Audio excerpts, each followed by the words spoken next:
RSS எனும் Trojan குதிரை. அத்தியாயம் 12. அத்தியாயம் 12. சனாதன காப்பு. பயங்கரவாதிகளின் உற்பத்தி சாலை. சுதந்திர இந்தியாவின் முதல் பயங்கரவாத படுகொலையை செய்தது RSS அமைப்பு ஆகும். அதன் செயல்பாடுகளில் வன்முறைக்கு தயார் செய்வதற்கே திட்டமிட்டு பயிற்சி அளிக்கப்படுகிறது. இது குறித்து விரிவான ஆய்வை மேற்கொண்ட திரேந்திர கே ஜா என்னும் மூத்த பத்திரிகையாளர் ஷேடோ ஆர்மிஸ் என்னும் புத்தகத்தை எழுதியுள்ளார். அதன் தமிழாக்கம் நிழல் இராணுவங்கள் என்னும் தலைப்பில் வெளியாகியுள்ளது. இந்நூலின் முன்னுரையில் RSS சங் பரிவாரின் பயங்கரவாத முகத்தை தெளிவாக படம் பிடித்துள்ளார். கடந்த 30 ஆண்டுகளில் இந்துத்துவ அரசியல் அதிசயிக்கத்தக்க வளர்ச்சியை கண்டிருக்கிறது. பாரதிய ஜனதா கட்சி மட்டுமல்லாமல் நிழல் இயக்கங்களாக இயங்கும் பல்வேறு விதமான இந்துத்துவ இயக்கங்களும் குறிப்பிடத்தக்க முன்னேற்றம் அடைந்திருக்கின்றன. இந்துக்கள் மட்டுமே இந்தியாவின் ஒற்றை தேசிய அடையாளம் என்பதை உறுதி செய்வதையே ஒரே நோக்கமாக கொண்டு அவ்வியக்கங்கள் அனைத்தும் இயக்கப்பட்டன. இப்படியான அரசியலை முன்னின்று வழிநடத்தி செல்வது இந்தியா முழுக்க பரவியுள்ள ராஷ்டிரிய ஸ்வயம் சேவக் RSS என்கிற ஆதிக்க மனோபாவ இந்துக்களை கொண்டிருக்கும் இயக்கம்தான்.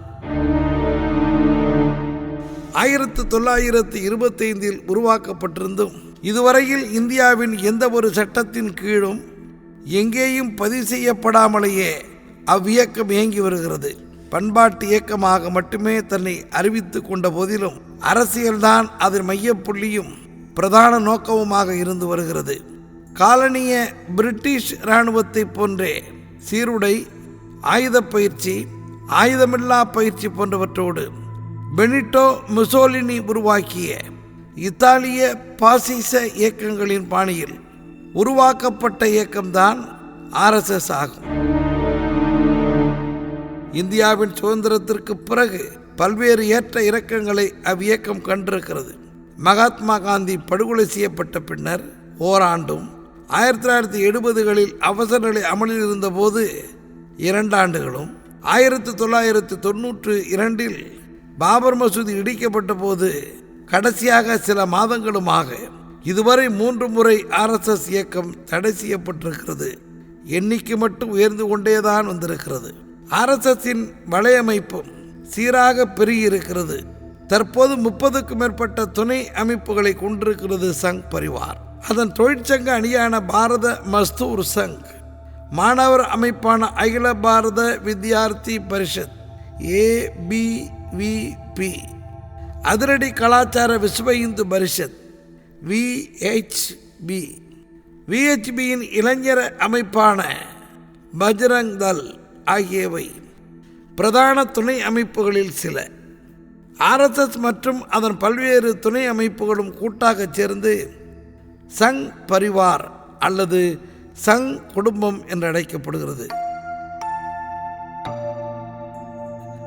மலைவாழ் மக்கள் நலன், கல்வி, இந்து மத பிரச்சாரம் உள்ளிட்ட 1,50,000க்கும் மேற்பட்ட 8 திட்டப்பணிகளை நாடு முழுவதிலும் சங் பரிவார் இயக்கங்கள் நடத்தி கொண்டிருக்கின்றன.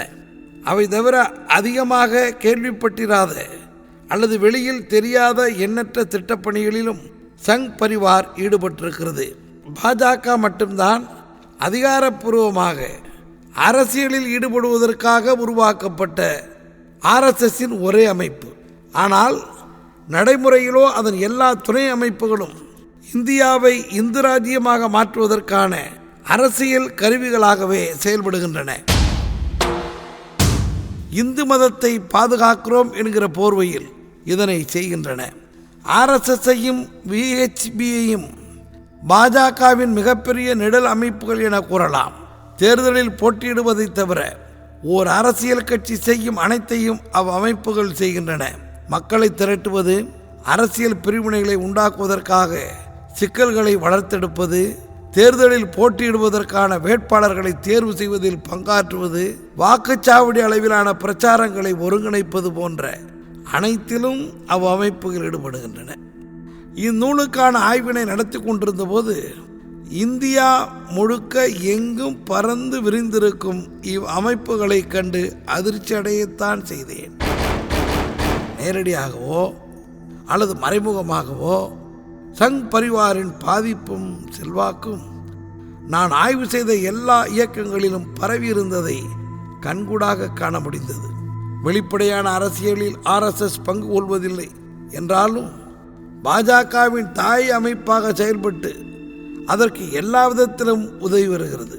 அரசியல் உத்திகளையும் சித்தாந்த வழிகாட்டலையும் ஊழியர்களையும் தலைவர்களையும் பாஜக உள்ளிட்ட இதர துணை அமைப்புகளுக்கு வழங்குவது RSS தான். அது மட்டுமில்லாமல் நேரடியாகவோ அல்லது அதன் துணை அமைப்புகளின் மூலமாகவோ ஏராளமான வகுப்புவாத கொந்தளிப்புகளிலும் RSS அமைப்புக்கு தொடர்பு இருக்கும். சிறுபான்மையினர் மீது நடத்தப்படும் அப்படியான தாக்குதல்களின் மூலமாக மக்களிடையே பிரிவினை ஏற்படுத்தப்பட்டு இந்துத்துவ அரசியலின் வளர்ச்சிக்கு பயன்படுத்தப்படுகிறது. இவை அனைத்தும் நமக்கு எளிதில் விளங்கிவிடாத வகையிலேயே செய்யப்படுகின்றன. இப்படியான வெளிப்படைத்தன்மையற்ற குழப்பமான செயல்பாடுகளை சங் பரிவாரின் அனைத்து இயக்கங்களிலும் காணலாம். RSSக்கும் பாஜகவுக்கும் இடையிலான உறவு, பாஜகவுக்கும் அப்படியான தாக்குதல்களில் VHPக்கும் இடையிலான உறவு, VHP மற்றும் பஜ்ரங் தள் இயக்கத்துக்கு இடையிலான உறவு, பாஜகவுக்கும் இந்து ஐக்கிய வேதி HAV இயக்கத்துக்கு இடையிலான உறவு, பாஜகவுக்கும் ராஷ்டிரிய சிக் சங்கத் இயக்கத்துக்கும் இடையிலான உறவு, RSSக்கும் போன்சாலா இராணுவ பள்ளிக்கும் இடையிலான உறவு என அனைத்திலும் ஒரு தெளிவற்ற தன்மை இருப்பதை காணலாம். எப்போதெல்லாம் சங் பரிவாரின் துணை அமைப்புகள் ஏதாவது சர்ச்சையை உருவாக்குகின்றனவோ அப்போதெல்லாம் அவை உதிரி அமைப்புகள் என்று RSSம் பாஜகவும் அவ்வியக்கங்களை பெரிதாக கண்டுகொள்ளாததை போல உடனடியாக முத்திரை குத்திடுவார்கள். ஆனால் உண்மையில் அவை அனைத்தும் சங் பரிவாரின் அங்கமாக இருக்கும் அமைப்புகள் தான். முன்னொரு காலத்தில் பாஜகவும் RSSம் நேரடியாக செய்ய வேண்டியிருந்த கீழ்த்தரமான வேலைகளெல்லாம் தற்போது இப்படியான உதிரி அமைப்புகளை கொண்டு செய்யப்படுகின்றன. சமூகத்தில் பிரிவினைவாத கருத்துக்களை உருவாக்கி பிரித்தாளும் உத்தியை கையாளுவதற்கு தேவையான இடி செயல்களை செய்வதற்காகவே இந்த உதிரி அமைப்புகள் பயன்படுத்தப்படுகின்றன. RSSஆல் உருவாக்கப்பட்டாலும் அதன் கட்டுப்பாட்டிலும் இல்லாததைப் போல சில உதிரி அமைப்புகள் இருக்கின்றன. அதனாலேயே சங் பரிவாரின் ஆதிக்க வரம்புக்குள் இல்லாததை போன்ற தோற்றம் இருக்கும். சனாதன் சன்ஸ்தா, ஹிந்து யுவவாகினி, ஸ்ரீராம் சேனா, அபினவ் பாரத் போன்ற இயக்கங்கள் அவற்றுள் பிரதானமான உதிரி அமைப்புகளாகும். ஆனால் உண்மையில் அவை தன்னிச்சையாக செயல்படுவதற்கான முழு அதிகாரமும் பெற்றவை அல்ல. அவற்றில் பெரும்பாலானவை சங் பரிவாரின் சித்தாந்தங்களை பின்பற்றும் தொப்புள் கொடி உறவினை கொண்ட இயக்கங்கள் தான். RSS மற்றும் சங் பரிவாரின் நேரடி துணை அமைப்புகளை V.T. சாவர்கர் எழுதிய இந்துத்துவா, இந்து என்பவர் யார் என்கிற நூல்களிலிருந்து தான் தங்களது தத்துவார்த்த கொள்கைகளை வகுத்து கொண்டதாக உதிரி அமைப்புகள் அனைத்தும் கூறுகின்றன. இந்துத்துவா என்கின்ற கொள்கைதான் இந்து என்கின்ற அடையாளத்தை தருகிறதே அன்றி இந்து மதமல்ல என்பதை 1923 சாவர்கர் எழுதிய அந்நூலில் குறிப்பிட்டிருக்கிறார். பெருமைமிக்க வேத காலத்து மக்களின் இனவாரிசாக பிறந்து பாரதத்தை தனது புனித பூமியாக கருதி இந்து கலாச்சாரத்தை அடிப்படையாக கொண்ட ஒருவரே இந்து என்று அழைக்கப்படுவார் என்பது சாவர்கரின் கருத்து. நடைமுறையில் வெவ்வேறு விதமான வார்த்தைகளில் தங்களை முன்னிறுத்தி கொண்டாலும் இந்துத்துவாவையும் இந்து மதத்தையும் ஒன்றாக பிணைத்து முஸ்லிம்கள், கிறிஸ்தவர்கள் மற்றும் சீக்கியர்கள் உள்ளிட்ட சிறுபான்மை மதத்தினருக்கு எதிராக வெறுப்பை விதைக்கும் RSS மற்றும் அதன் துணை அமைப்புகளைப் போலத்தான் அனைத்து உதிரி அமைப்புகளும் செயல்படுகின்றன. அதிலும் குறிப்பாக இந்துக்களுக்கு அச்சுறுத்தலாக இருப்பது முஸ்லிம்கள் தான் என்று சித்தரிப்பதன் மூலம் அவர்களின் மீதான தாக்குதலை நியாயப்படுத்துவதுதான் இந்துத்துவ அரசியலில் ஈடுபட்டிருக்கும் இயக்கங்களின் ஒரே முக்கியமான வேலையாக இருக்கிறது. அவ்வியக்கங்களில் செயல்படுவோர் இதனை பொது வெளியில் வெளிப்படையாக சொல்லாவிட்டாலும் அவர்களுடைய செயல்பாடுகள் அனைத்தும் இந்துக்களின் மத்தியில் ஒரு பொய்யான பயத்தை உருவாக்கி அதனால் ஏற்படும் பிரிவினையை பயன்படுத்தி இந்துத்துவாவை முன்னெடுக்கும் அரசியல் கட்சிக்கான ஓட்டுகளாக மாற்றுவதே அவர்களது ஒரே நோக்கமாகும். முஸ்லிம்களோடு மோதல் போக்கினை கடைபிடிக்கும் அதே வேளையில் சீக்கியர்களை தங்களோடு இணைத்துக் கொள்ளும் மாறுபட்ட முறையினை இந்துத்துவ அரசியல் கையாளுகிறது. சீக்கியர்களின் அடையாளத்தை அழித்து சீக்கிய மதத்தை இந்து மதத்திற்குள் எடுத்துக்கொள்வதே சங் பரிவாரின் நோக்கமாக இருந்து வருகிறது. இந்து மதத்தின் அச்சுறுத்தலாக சீக்கிய மதத்தை இந்துத்துவா கருதவில்லை. எனினும் இந்துக்களிலிருந்து மாறுபட்டு தங்களுக்கென தனியான அடையாளம் இருக்கிறது என்பதை சீக்கியர்கள் வலியுறுத்தும் போதெல்லாம் இந்துத்துவாவின் கோபத்திற்கு ஆளாக வேண்டியதாகிறது. சங் பரிவாரின் அங்கமாகவோ தனியாகவோ இயங்கும் உதிரி அமைப்புகள் அனைத்தும் உள்ளூர் அல்லது பிராந்திய அரசியலின் ஏற்றத்தாழ்வுகளினால் தான் உருவாகின்றன என்று மேலோட்டமாக பார்க்கையில் நமக்கு தோன்றலாம். ஆனால் அவை அனைத்துமே இந்துத்துவ அரசியலின் நோக்கங்களுக்காகவே உருவாக்கப்பட்ட வகுப்புவாத அமைப்புகள் தாம் என்பது அவர்கள் ஆழமாக ஆய்வு செய்வதால் விளங்கும். 1984 2 தொகுதிகளில் வெற்றி பெற்று வளர்ந்திருக்கிறதென்றால் வெறுமனே பாஜக என்கின்ற ஒரே ஒரு அரசியல் கட்சியால் மட்டுமே இது சாத்தியமாகிவிடவில்லை. எண்ணற்ற நிழல் இராணுவங்களும் அதனோடு இணைந்து பயணம் செய்திருக்கின்றன என்பது குறிப்பிடத்தக்கது. இருப்பினும் அத்தகைய உதிரி அமைப்புகளெல்லாம் எவ்வாறு உருவாகின்றன என்கின்ற இயக்கவியல் குறித்த விவரங்கள் பெரிய அளவில் வெளியாவதே இல்லை. அவை எவ்வாறு இயங்குகின்றன என்றும் மற்ற அரசியல் இயக்கங்களோடு எவ்வாறு இணைந்து செயல்படுகின்றன என்பது குறித்தும் நமக்கு சரியான புரிதல் இல்லை. அப்படியாக உருவாக்கப்படும் நிழல் அமைப்புகள் ஒவ்வொன்றும் வேறெந்த அமைப்பின் நேரடி நீட்சியாகவும் இருப்பதில்லை. ஒவ்வொரு அமைப்பும் தனக்கென தனியான அடையாளத்தை காட்டிக் கொண்டிருக்கின்றன. அவ்வமைப்புகள் எப்போது உருவாக்கப்பட்டன, எப்படி உருவாக்கப்பட்டன, ஏன் உருவாக்கப்பட்டன என்கிற கேள்விகளுக்கான விடைகளை கண்டறியும் முயற்சியே இந்நூல். தங்களது சகோதர அமைப்புகளுக்கு ஆள் சேர்த்து பயிற்சி கொடுக்கும் இயக்கங்களாக மட்டுமே இதுபோன்ற உதிரி அமைப்புகள் இருந்து வருகின்றன என்று நீண்ட காலமாக நினைத்திருந்தேன். நாடு முழுவதுமாக இயங்கி வரும் இந்துத்துவ இயக்கங்களான RSS, பாஜக மற்றும் VHP போன்றவற்றை பார்க்கிற அதே பார்வையுடன் இதர உதிரி அமைப்புகளையும் பார்த்ததே எனது எண்ணத்திற்கான காரணம். ஆனால் ஆய்வுக்காக அலைந்து திரிந்து பலதரப்பு மக்களோடு பேச துவங்கிய போதுதான் உதிரி அமைப்புகள் ஒவ்வொன்றும் ஒவ்வொரு விதமாக உருப்பெற்று வளர்கின்றன என்பதையும் அவற்றுக்கிடையேயும் தனித்தனியான பிரச்சனைகளும் முரண்பாடுகளும் இருக்கின்றன என்பதையும் அறிய முடிந்தது. ஆய்வுக்காக நான் தேர்ந்தெடுத்த 8 இயக்கங்களில் சங் பரிவாரின் கீழ் 4 இயக்கங்களும் அதன் நேரடி தொடர்பின்றி தனியாக இயங்கும் 4 இயக்கங்களும் இருக்கின்றன.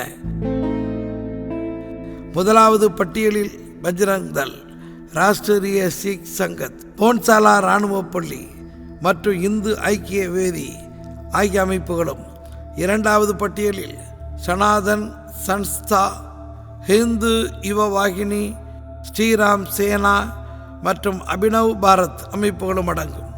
எனக்கு நன்கு பரிச்சயமான உத்தரப்பிரதேசம் மற்றும் பீகார் உள்ளிட்ட பகுதிகளில் இருந்து துவங்கி இந்தியாவின் மேற்கு, மத்திய, தெற்கு மற்றும் கிழக்கு பகுதிகளில் ஆய்வு செய்வதற்காக தேர்ந்தெடுத்த இயக்கங்களில் வரலாற்று தடத்தை கண்டறிவதற்காக பயணம் மேற்கொண்டேன். நான் சந்தித்தவர்களில் சிலர் புத்திசாலிகளாகவும் சிலர் முட்டாள்களாகவும் சிலர் அரசியல் அரணை தேடும் குற்றவாளிகளாகவும் இருந்தனர். ஆனால் அவர்கள் அனைவருமே ஆவேசத்தோடும் வீரியத்தோடும் எதை செய்தாலும் தெரிந்தேதான் செய்கிறோம் என்கிற புரிதலோடுமே இருந்தனர். அவர்களின் கதையாடல்களின் மூலமாக அவர்களுடைய இயக்கங்களின் வலைபின்னல் செயல்படும் விதத்தினையும் எனக்கு விளங்க வைத்தனர்.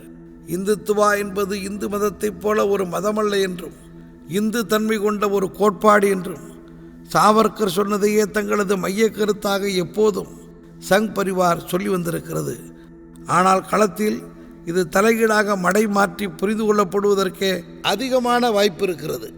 வெகுஜன மக்களை அணிதிரட்டுவதற்கும் ஓட்டுக்காக அவர்களிடையே பிரிவினையை ஏற்படுத்துவதற்கும் இந்து மதம் என்பதுதான் பயன்படுத்தப்படுகிறது. பாஜக மற்றும் RSS அலுவலகத்தை விட்டு வெளியே வரும்போதே இந்துத்துவா என்கிற சித்தாந்த கட்டமைப்பு முற்றிலுமாக மறைந்து போகிறது. இதில் வேடிக்கை என்னவென்றால், ஜாதிய ஒடுக்குமுறையை அடிப்படையாக கொண்ட பிராமணிய தத்துவத்திற்காகத்தான் தங்களது சக்தியை எல்லாம் வீணாக்குகிறோம் என்பதை இதுபோன்ற நிழல் இராணுவங்களுக்காக களத்தில் அடியாள்களாக செயல்படும் பிற்படுத்தப்பட்ட மற்றும் தாழ்த்தப்பட்ட ஜாதியைச் சேர்ந்த இளைஞர்கள் பெரும்பாலும் உணர்வதே இல்லை. அதே பிராமணிய இந்து மதம்தான் பல நூற்றாண்டுகளாக அம்மக்களை ஒடுக்கி வந்திருக்கிறது. அதை எதிர்த்து கடுமையான போராட்டங்களை நடத்திய வரலாறும் ஒடுக்கப்பட்ட ஜாதி மக்களிடம் இருக்கிறது. வளர்ந்து வரும் வகுப்புவாத எண்ணங்களையும் நமக்கு அந்நியர்கள் என்று மாற்று மதத்தவர்களை சித்தரிக்கும் விதமும் பிற்படுத்தப்பட்ட மற்றும் ஒடுக்கப்பட்ட ஜாதி இளைஞர்களின் கண்களை மறைத்து விட்டிருக்கிறது. இந்துத்துவா என்கிற கொள்கைக்காக அயராது பாடுபடும் அவர்கள் வரலாறு நெடுகிலும் அவர்களை ஒடுக்கி ஆதிக்கம் செலுத்த வந்த பிராமணர்கள் மற்றும் இன்னபிற ஆதிக்க ஜாதியினரின் விருப்பத்திற்காகத்தான் உழைக்கிறார்கள் என்பதை உணராமல் இருக்கின்றனர். எப்போதாவது சில சமயங்களில் உண்மை வெளியே தெரிந்து விடுவதும் உண்டு. உதாரணத்திற்கு, இந்துத்துவ இயக்கங்களில் அதிகார பகிர்வை செய்வதற்கு ஜாதி படிநிலைகள் தடையாக இருப்பதை காண முடியும். அதுவே சில நேரங்களில் இயக்கத்திற்குள்ளே கிளர்ச்சி ஏற்படுவதற்கும் புதிய இயக்கங்கள் உருவாவதற்கும் காரணமாக இருக்கிறது. ஸ்ரீராம் சேனா என்கிற இயக்கமும் அப்படியாக உருவான ஓர் இயக்கம்தான். ஆனால் சித்தாந்த ரீதியான மாற்றினை தேடுவதற்கு பதிலாக புதிய இந்துத்துவ இயக்கங்களை மட்டுமே உருவாக்குகிறார்கள். சமூக சீர்திருத்த இயக்கங்கள் மற்றும் பிராமணிய எதிர்ப்பு தத்துவங்களின் போராட்டங்களினால் இழந்து கொண்டிருந்த தனது அதிகாரத்தை மீண்டும் கைப்பற்றுவதற்கான வாய்ப்பாக 2014 மக்களவைத் தேர்தலிலும் அதனைத் தொடர்ந்து நடந்த பல மாநில தேர்தல்களிலும் பாஜக பெற்ற வெற்றிகள் அமைந்திருக்கின்றன. வன்முறை, வெறுப்பு பேச்சு, பயங்கரவாதம் ஆகியவற்றை முதலீடாக கொண்டு தேர்தல் வெற்றிகளையும் இந்து தேசியம் என்ற அடைமொழியோடு கூடிய பிராமணிய லட்சியத்திற்காகவும் இந்துத்துவாவின் நிழலுலக இயக்கங்கள் எவ்வாறு உதவி செய்து வருகின்றன என்பதை தனது நூலில் முன்வைத்து எழுதியிருக்கிறார் திரேந்திர கேஜா. இதுவரை நீங்கள் கேட்டது RSS எனும் ட்ரோஜன் குதிரை என்ற ஒலி புத்தகத்தின் 12ஆம் அத்தியாயம். குரல் முனைவர் க. அன்பழகன். புத்தக வெளியீடு திராவிடர் கழகம். ஒலி புத்தக வெளியீடு பெரியார் பண்பலை. அடுத்தடுத்த அத்தியாயங்களை கேட்க இணைந்திருங்கள்.